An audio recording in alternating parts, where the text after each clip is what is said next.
ಬಿಜಿಲಿ ಮಹಾದೇವ್ ದೇವಸ್ಥಾನದ ಟ್ರೆಕ್ಕಿಂಗ್ ಮಾಡ್ತಾ ಇದ್ದೇವೆ. ತುಂಬ ಎತ್ತರವಾದಂಥ ಪರ್ವತಗಳಿಂದ ಕೂಡಿದ ಹಿಮಾಲಯ ಪರ್ವತ ಶ್ರೇಣಿಗಳಲ್ಲಿ ಇರುವಂಥ ದೇವಸ್ಥಾನ. ಹಿಮದಲ್ಲಿ ಬೆಳೆಯುವಂಥ ಮರಗಳು ಯಾವ ರೀತಿ ಇದೆ ನೋಡಿ.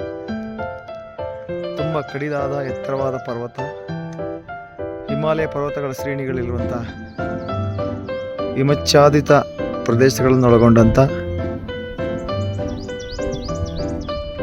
ಭವ್ಯವಾದ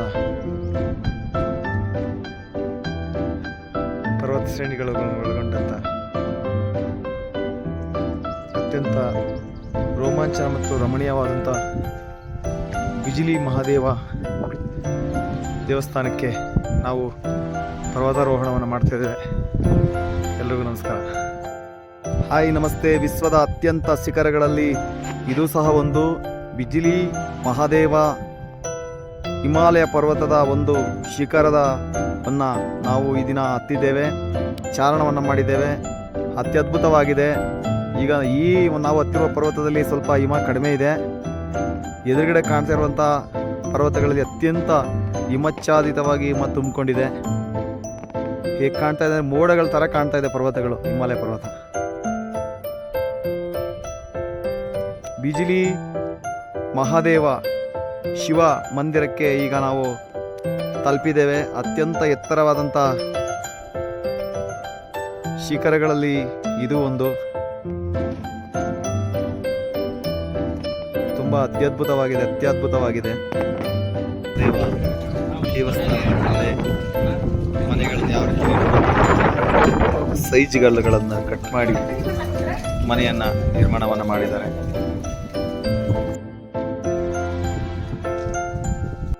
ಎಲ್ಲರಿಗೂ ನಮಸ್ತೆ. 7200 ಅಡಿಗಳನ್ನು 7000 ನಮ ಶಿವಾಯ ನಮ ಶಿವಾಯ ಓಂ ನಮ ಶಿವಾಯ ಹರ ಭೋಲೆ ನಮ ಶಿವಾಯ ಗಂಗಾಧರ ಶಿವ ಗಂಗಾಧರ ಹರ ಹರ ದೇವೋ ನಮ ಶಿವಾಯ.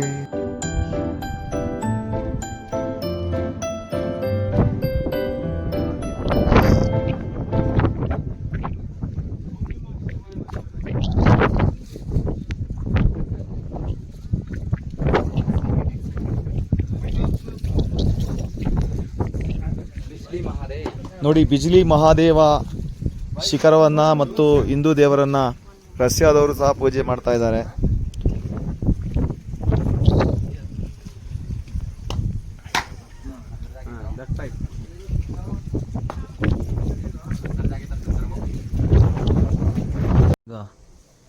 ಶಿವನ ಮಂದಿರದಲ್ಲಿ ಪಕ್ಕದಲ್ಲಿ ಮತ್ತೊಂದು ಶಿವ ದೇವಸ್ಥಾನ ಇದೆ. ಓಂ ನಮಃ ಶಿವಾಯ ಓಂ ನಮಃ ಶಿವಾಯ ಓಂ ನಮಃ ಶಿವಾಯ.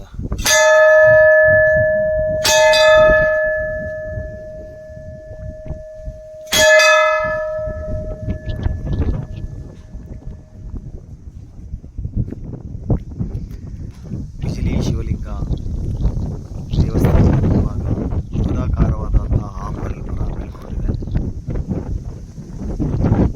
ಕಟ್ಟೆಯನ್ನು ಸಹ ಕಟ್ಟಿದ್ದಾರೆ.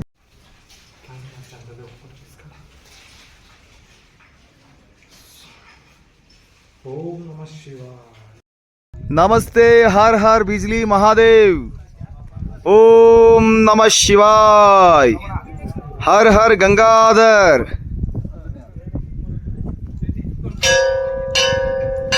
ವಿಶ್ವದ ಅತ್ಯಂತ ಎತ್ತರ ಶಿಖರಗಳಲ್ಲಿ ಒಂದಾದಂಥ ಬಿಜಿಲಿ ಮಹಾದೇವ ಶಿಖರವನ್ನು ಈ ದಿನ ನಾವು ಚಾರಣವನ್ನು ಮಾಡ್ಕೊಂಡು ಬಂದಿದ್ದೇವೆ. ಇದು ಅತ್ಯಂತ ಎತ್ತರವಾದ ಶಿಖರಗಳಲ್ಲಿ ಒಂದಾದಂಥ 7200 ಅಡಿಗಳನ್ನು ಹೊಂದಿದೆ.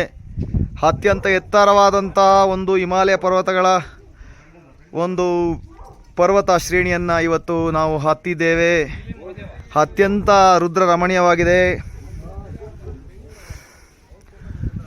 ಇದರ ಇತಿಹಾಸ ಏನಂದರೆ, ಭಗವಂತನ ಇತಿಹಾಸ ಏನಂದರೆ 12 ವರ್ಷಗಳಿಗೊಮ್ಮೆ ಶಿವನಿಗೆ ಸಿಡಿಲು ಬಡಿಯುತ್ತೆ.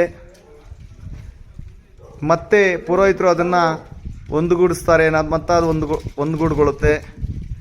ರಾಕ್ಷಸನ ಸಂಹಾರ ಮಾಡೋದಕ್ಕೋಸ್ಕರವಾಗಿ ಶಿವ ಇಲ್ಲಿ ಬರ್ತಾರೆ.